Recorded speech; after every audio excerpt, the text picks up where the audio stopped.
kau pengikut Kristus tidak melayani jiwa-jiwa, kau belum pengikut Kristus.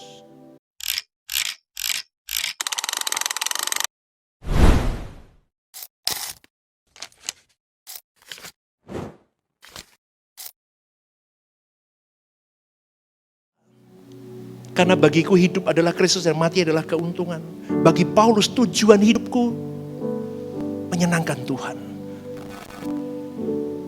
Karena hidup tanpa Kristus adalah sebuah kekosongan. Kenapa? Karena tidak akan sampai kepada Bapa. Bapa tidak akan menikmati kalau hidup kita tanpa Kristus, tidak di dalam Dia dan tidak di dalam pengiringan kita akan Kristus. Percuma, saudaraku. Coba saudaraku. Ayat yang ke-22 dikatakan, tetapi jika aku harus hidup di dunia ini, itu berarti bagiku bekerja memberi buah. Jadi mana yang harus kupilih? Aku tidak tahu, kata Paulus.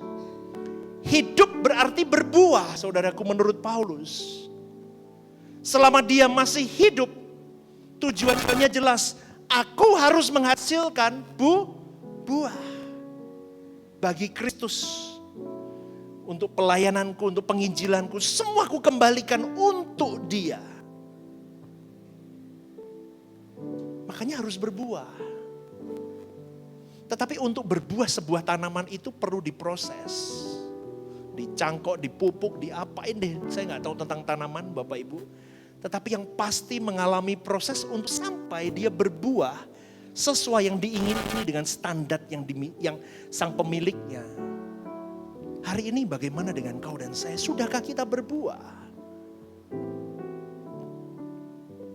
Bahkan di dalam ayat 22 ini, Paulus menghadapi pergumulan rohani ketika dia mengalami dilema. Aku ingin mati supaya aku bersama dengan Kristus di kekekalan.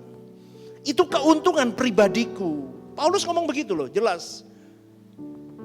Tapi di satu sisi aku juga ingin tetap hidup supaya aku bisa bermanfaat melayani kalian.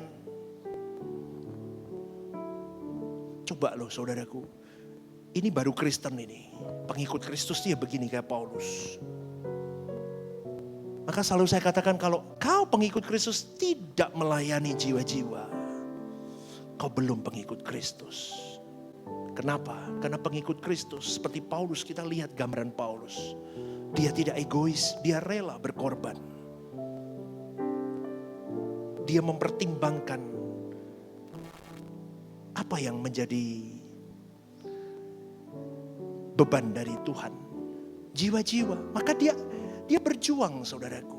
Bahkan di dalam penjara pun dia masih memikirkan jiwa-jiwa. Itu yang saya belajar dari Paulus, saudaraku. Paulus adalah pribadi yang kristosentris. Fokus kepada bagaimana Kristus itu hidup. Kau dan saya juga sama. Kita harus kristosentris supaya kita bisa serupa seperti Yesus. Dan mati bukanlah musuh, melainkan keuntungan. Kita belajar dari Paulus ini. Filipi 1 ayat 20-22 ini luar biasa sekali.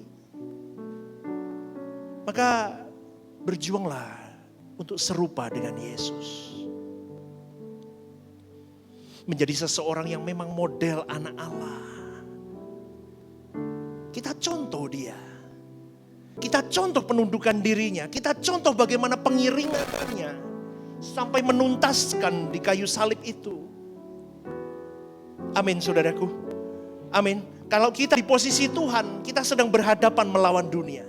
Tetapi kalau kita di posisi dunia, kita sedang menyerang Tuhan.